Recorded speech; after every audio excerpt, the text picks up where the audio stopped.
A paz de Cristo, meus queridos irmãos, amigos, boa noite a todos. Que Deus abençoe a vida de cada um. Nós queremos agradecer a presença dos nossos amigos, pessoas visitantes que estão conosco. Queremos expressar a nossa alegria de tê-los conosco. Façam da Igreja Batista um local bastante visitado por vocês. O que é que a igreja tem a dizer para os nossos queridos convidados?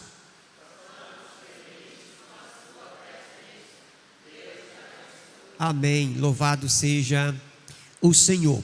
Vamos abrir as nossas Bíblias para o Salmo 1. É o texto que estaremos refletindo nesta noite. Um texto muito bonito, bastante conhecido, extraído do Saltério, extraído do livro de Salmos. Estaremos meditando sobre o seguinte tema: diferença entre o justo e o ímpio. Salmo 1 diz assim: bem-aventurado é aquele que não anda no conselho dos ímpios, nem se detém no caminho dos pecadores, nem se assenta na roda dos escarnecedores. Pelo contrário, o seu prazer está na lei do Senhor, e na sua lei medita de dia e de noite. Ele é como a árvore plantada junto a uma corrente de águas, que no devido tempo dá o seu fruto, e cuja folhagem não murcha, e tudo o que ele faz será bem sucedido. Os ímpios não serão assim, são, porém, como a palha que o vento dispersa. Por isso, os ímpios não prevalecerão no juízo, nem os pecadores na congregação dos justos, pois o Senhor conhece o caminho dos justos, mas o caminho dos ímpios perecerá. Que Deus aplique esta poderosa palavra em nossos corações. Diferença entre o ímpio e o justo. Diferença entre o verdadeiro adorador e aquele que não adora a Deus. Qual é a diferença entre o justo e o ímpio? Talvez para algumas pessoas digo assim: a diferença é básica, mas a resposta para essa pergunta, ela pode ser dada de uma maneira muito superficial.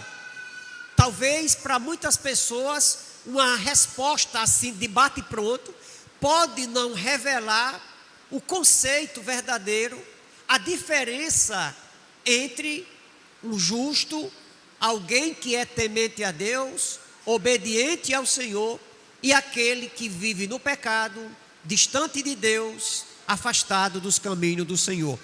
Para uma pessoa que talvez não medite direito, talvez alguém diga assim: pastor, a diferença do justo para o ímpio é que o justo ele vai para a igreja e o ímpio não.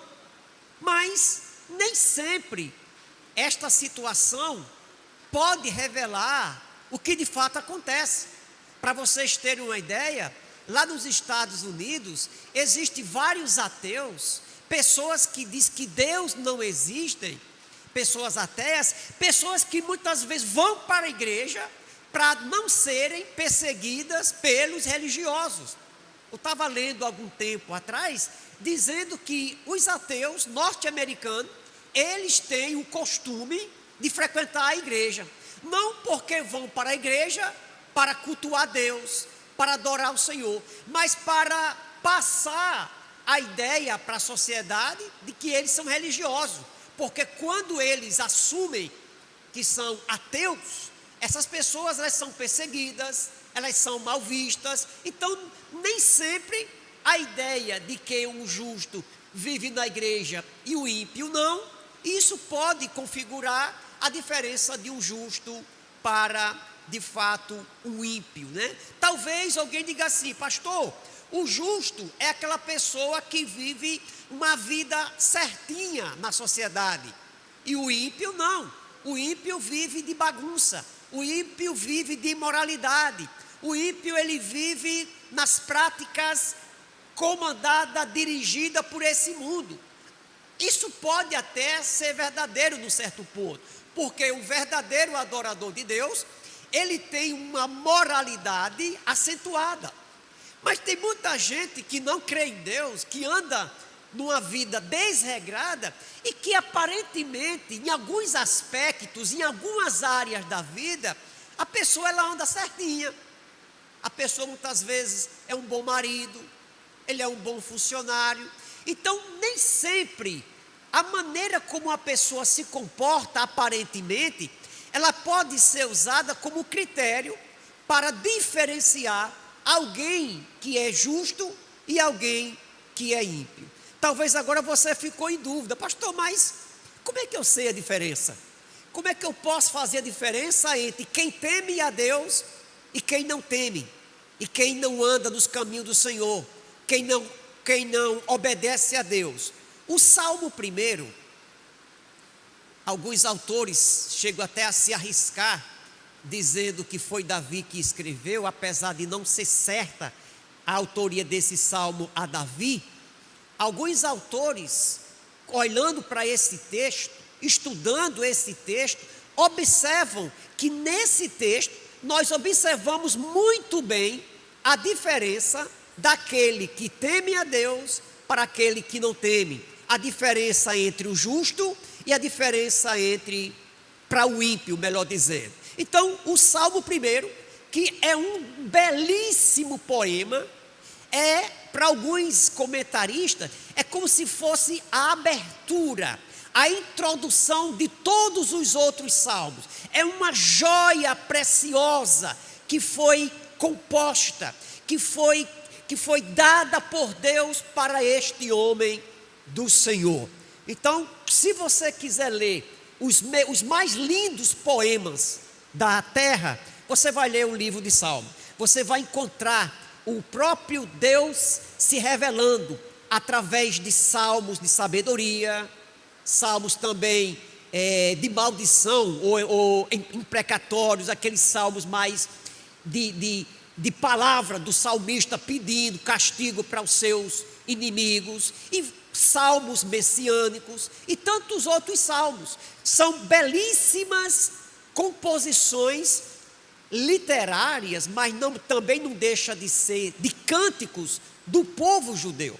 Era como se fosse o inário do povo judeu. Então, neste Salmo 1, o escritor, o salmista, ele vai apresentar a diferença entre o justo e o ímpio. E é interessante que ele vai fazer esta separação, esta diferença, mostrando isso através de um contraste, de uma comparação e de um destino.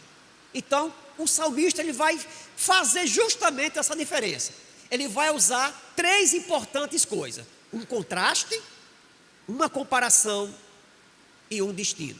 Então, vamos ver cada um deles. Primeiro, vamos ver um contraste entre a vida de um justo para a vida de um ímpio.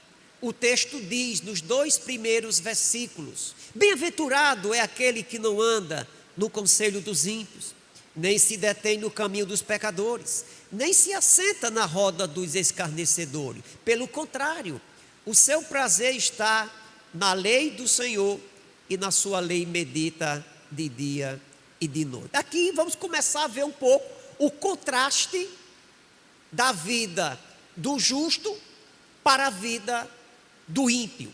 Então, vamos ver aqui um pouco sobre as características da vida do justo. E é interessante que aqui o salmista, ele vai apresentar aquilo que aquilo que o justo faz e aquilo que o justo não faz. Ele começa falando daquilo que o justo ele não faz. Ou seja, o aspecto negativo, a forma negativa deste comportamento, né?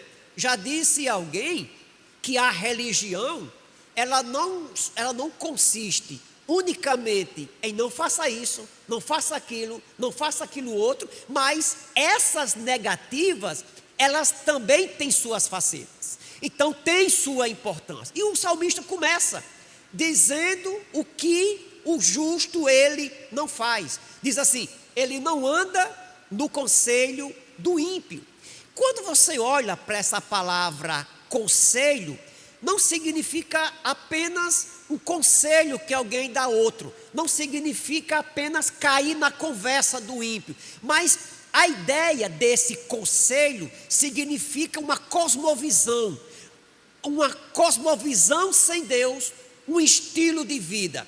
Andar significa dar a ideia de você cooperar, de você concordar, de você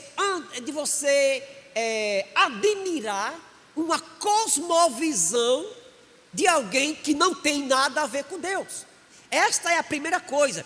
E o salmista, ele vai apresentar aqui para nós uma espécie de pecados ascendentes, progressivo. Ele vai falar que o justo, ele não anda, ele não se detém e ele não se assenta. A ideia de andar traz a ideia de uma espécie de uma associação casual, passageira, aquilo que pode expressar uma espécie de admiração. Era como se o salmista estivesse dizendo aqui que um justo, e aqui quando a gente mostra a vida do justo e mostra o contraste, a gente começa a falar também do ímpio. Aí ele vai dizer justamente isso, que o justo, ele não anda no conselho dos ímpios. Aquilo que o ímpio acredita, o seu estilo de vida, a maneira de pensar, a maneira de conceber Deus, a maneira de conceber o seu comportamento, a sua vida em sociedade. Isso aqui mostra o conselho.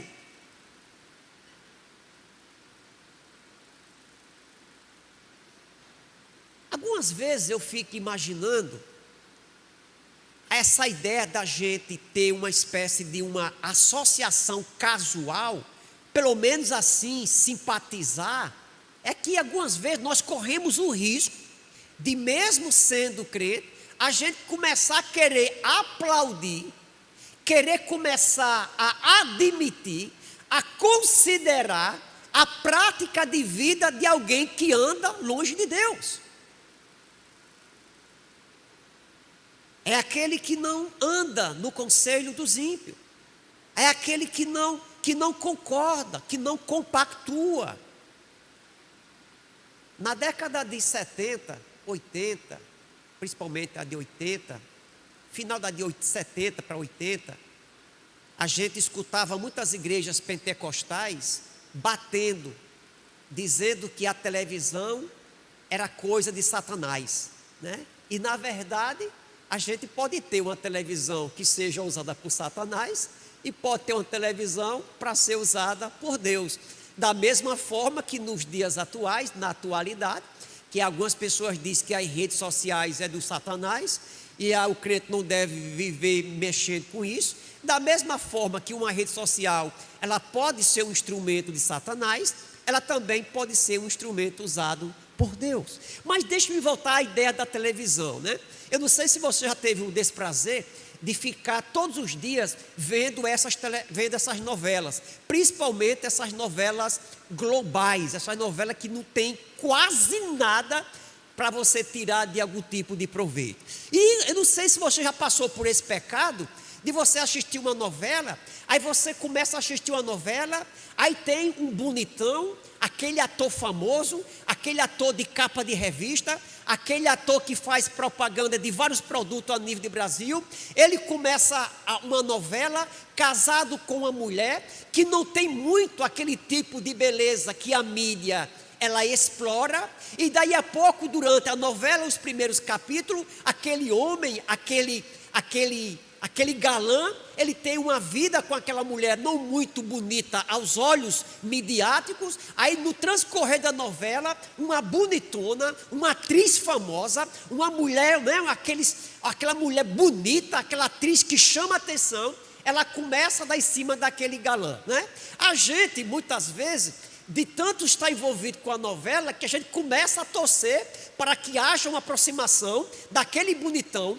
com aquela bonitona. Aí você parece que fica torcendo no dia que ela vai chifrar aquela coitada daquela outra mulher. Parece que a gente bate palma quando acontece uma traição. Então, num certo sentido, a gente deve ter muito cuidado para a gente não querer concordar com esse tipo de coisa. Então, observe que um justo é aquele que não anda segundo o conselho dos ímpios.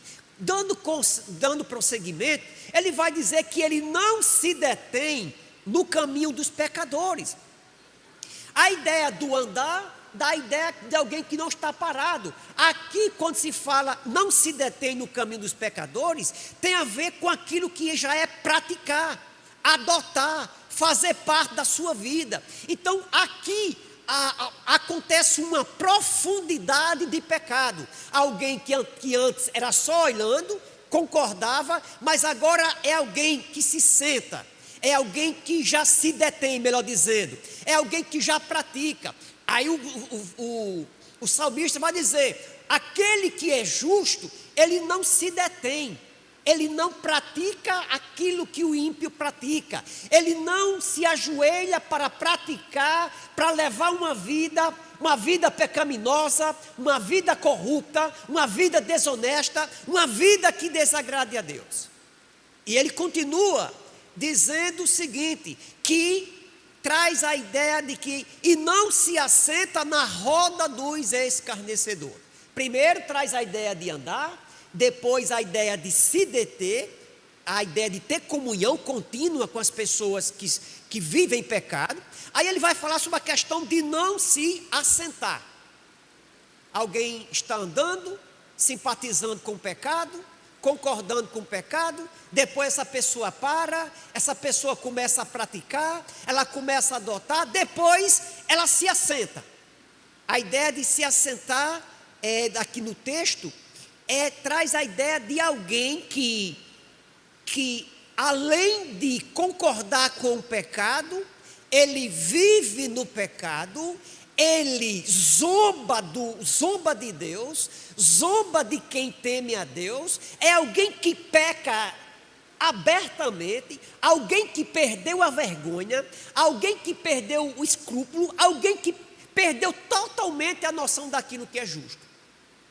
Então, aquele que vive, aquele que é justo, ele não concorda, ele não anda no conselho dos ímpios, nem se detém no caminho dos pecadores e nem se assenta na roda dos escarnecedores, daqueles que zombam de Deus, daqueles que colocam a Bíblia, ou pelo menos negam a Bíblia, aqueles que abertamente pregam, ou melhor, pecam de maneira absoluta, de maneira forte, de maneira sem ter remorso algum. Passado agora, o salmista vai dizer aquilo que um justo ele faz. Primeiro ele disse sobre aquilo que o justo não faz, agora ele vai falar daquilo que ele faz. Ele diz, o verso 2 assim: pelo contrário, o seu prazer está na lei do Senhor, e na sua lei medita de dia e de noite. O que é que eu aprendo aqui? O que é que um justo ele faz? Um justo, ele é dirigido pela palavra de Deus. O justo, ele é dirigido pela palavra de Deus. O que é que isso quer dizer? Isso quer dizer que o salmista está dizendo, aquele que é temente a Deus, aquele que é piedoso, ele tem a Bíblia como seu manual de instrução, ele tem a Bíblia como seu único manual de fé, de prática, de vida. Ou seja, é a pessoa que tem a sua vida dirigida, controlada pela palavra do Senhor, mesmo vivendo em uma sociedade pecaminosa. É aquele que tem a sua vida dirigida pela palavra de Deus. Aqui eu queria fazer uma pergunta para você. Quanto a Bíblia, ela tem impactado a sua vida? De novo, o quanto a Bíblia, ela tem impactado as suas atitudes, as suas ações. Outra coisa o que fala é que quando a Bíblia diz que ele tem prazer na lei do Senhor e na sua lei medita de dia e de noite, ele tem, além dele ser dirigido pela palavra de Deus, ele tem prazer na palavra de Deus. Parece uma coisa que é repetitiva, né? Mas não é. O justo, ele tem prazer em viver a palavra de Deus. Para ele, para um justo, a Bíblia não se traduz numa cartilha de estraga prazer, um sacrifício a ser obedecido, mas ele é comparado a um favo de mel. Então, quando alguém olha quando o justo ele olha para a Bíblia, ele tem prazer. Ele tem prazer em obedecer a Deus, obedecer ao Senhor, andar nos caminhos do Senhor. Não é um peso, não é um sacrifício. A Bíblia não é vista como alguma coisa que é um estraga prazer. É tanto que isso é verdadeiro, que lá no Salmo 119, versículo 103, diz assim: quão doces são as tuas palavras ao meu paladar, mais do que o mel na minha boca. Ainda o Salmo 119, versículo 12 diz: bendito és tu, Senhor, ensina-me os teus decretos. O Salmo 119 ainda, verso 16 diz: terei prazer nos teus decretos, não me esquecerei da tua palavra. É impressionante observar o quanto o salmista, ele se deleita em Deus, na sua palavra, no seu conteúdo. Ainda diz que o salmista, ele medita na palavra de Deus. A sua vida é dirigida pela palavra, ele tem prazer na palavra e ainda ele medita na palavra de Deus. Na sua lei, medita de dia e de noite. É interessante isso. A gente foi estudar a ideia do verbo meditar. A ideia de meditar, para alguns comentaristas, diz que meditar na palavra de Deus é a ideia de você ler, como alguém estivesse lendo um texto bem baixinho, apenas sussurrando. Você lê a palavra de Deus. Dá a ideia de você ficar lendo e refletindo. É você lendo baixinho, meditando, aplicando em sua vida. O que é que isso tem a ver comigo? Traz a ideia de meditar. A ideia de meditar, de falar suave. Então, traz a ideia justamente disso. Outros comentaristas chegam a dizer que quando aqui cita a palavra que a gente deve meditar, que o salmista medita de dia e de noite na sua palavra, traz a ideia de que a palavra de Deus, diz que o meditar é semelhante ao ruminar do boi. Quando a vaca, passa o dia nos pastos, comendo rapidamente aquele capinho, aquele pasto, quando o animal chega no curral à noite, que se deita, aqui já é biologia, né? O estômago do animal, do bovino, ele é dividido em várias partes, não é que nem o nosso, que só é em uma. Então, em um dos compartimentos que o alimento foi, à noite o animal, ele volta aquele alimento para a boca e começa a ruminar, que aqui no sertão nós chamamos de remoer. Então ele vai ruminar aquele alimento, vai mastigar o que tem para mastigar, para depois aquele alimento ser engolido novamente e a digestão ela ser de fato completa. Então traz a ideia de alguém ficar lá ruminando, sentindo o gosto. Assim deve ser a palavra de Deus. O justo, ele medita nessa palavra, ele gasta tempo com ela, ele fica assim, ele fica alegre, ele é impactado pelos textos que são lidos. Quantas vezes a gente não está lendo a palavra de Deus, muitas vezes tão desanimado, aí você lê um texto, que aquele texto parece que veio que nem uma injeção, parece que nem veio que nem um calmante, parece que veio que nem um estimulante. Você fala, que texto maravilhoso, como eu estava precisando de ouvir uma palavra dessa. Mas quando a gente lê a Bíblia correndo, né, uma correria toda, parece que a gente perde esse poder de meditar, de extrair do texto o seu conteúdo, as suas verdades, aquilo que Deus quer falar conosco. Lá em Josué, o livro de Josué, capítulo 1, quando Deus vai colocar Josué à frente do povo de Deus, depois da morte de Moisés, Josué capítulo 1, verso 8, olha só o que é que o texto diz: não cesse de falar deste livro da lei, pelo contrário, medita nele dia e noite, para que você tenha o cuidado de fazer segundo o que nele está escrito. Então você prosperará e será bem sucedido. É a mesma coisa que esse salmista ele vai dizer nesse salmo. Ele vai dizer: você vai meditar na palavra de Deus e tudo aquilo que você fizer prosperará. Já disse alguém que se falarmos com Deus sobre a palavra de Deus falará conosco sobre o Senhor. Agora nós vamos ver um pouco sobre esse contraste. A gente viu aqui a parte do justo. Vamos ver agora a parte do ímpio. Vamos ver aqui a parte do ímpio. O contraste agora. Como é que o ímpio ele se comporta? Como é que o ímpio ele vive? É interessante que quando a gente olha para esse texto, esses 2 primeiros versículos, é interessante que você vê cabalmente, quando o texto ele fala como o salmista não deve caminhar, automaticamente o texto revela como um ímpio ele vive.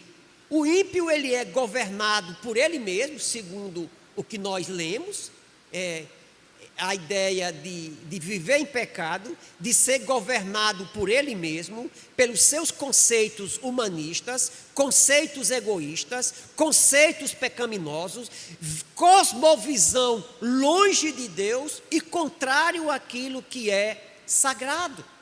Quando o salmista ele vai falar sobre os escarnecedores, aqui, com frequência, ele vai estar descrevendo alguém que é da pior qualidade.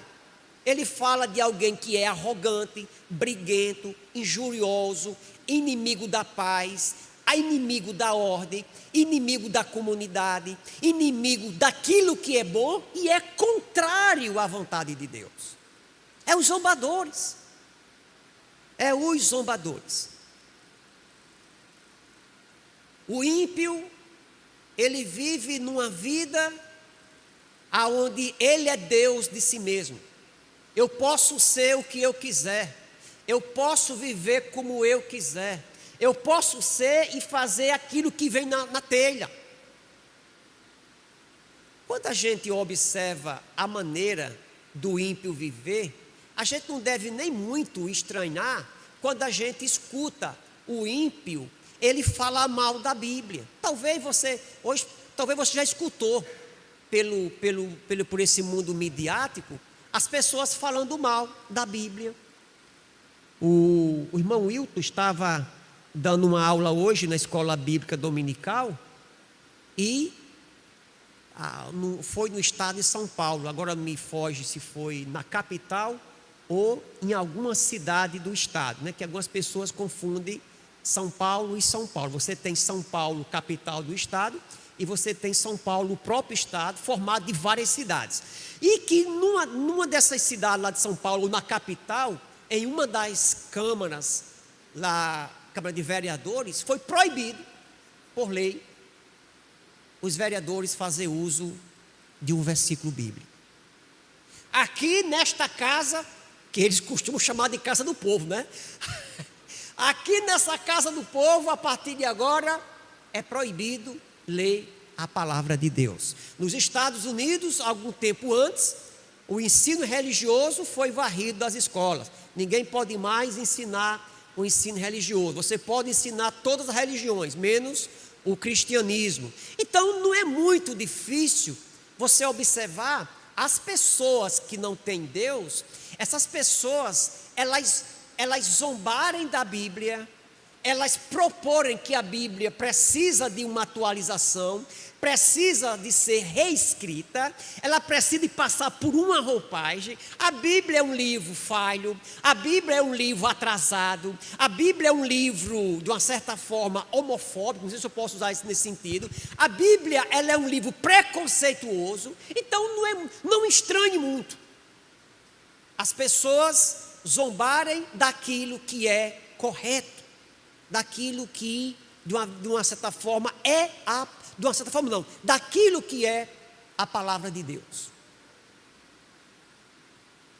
Em primeiro lugar aqui, e nós vamos ficar nesse primeiro lugar, viu? Nós vamos deixar o sermão para terminar no outro dia.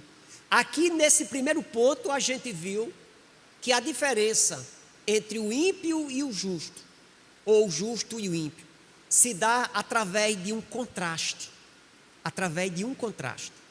Enquanto um tem a sua vida dirigida pela palavra, a palavra causa prazer, ele medita nessa palavra. O outro, o ímpio, ele zomba daquilo que é de Deus, escarnece daquilo que é de Deus, ele vive uma vida pautada em seus pecados, em práticas horrendas e corruptas. São pessoas que têm uma cosmovisão contrária àquilo que Deus estabelece como verdade e como correta. Que Deus, Ele venha aplicar esse texto em nossos corações. Eu acredito que no outro domingo a gente dê condições de terminar o nosso sermão. A gente planejou pregar tudo, mas tinha tanta coisa boa aqui que a gente acabou demorando um pouquinho demais.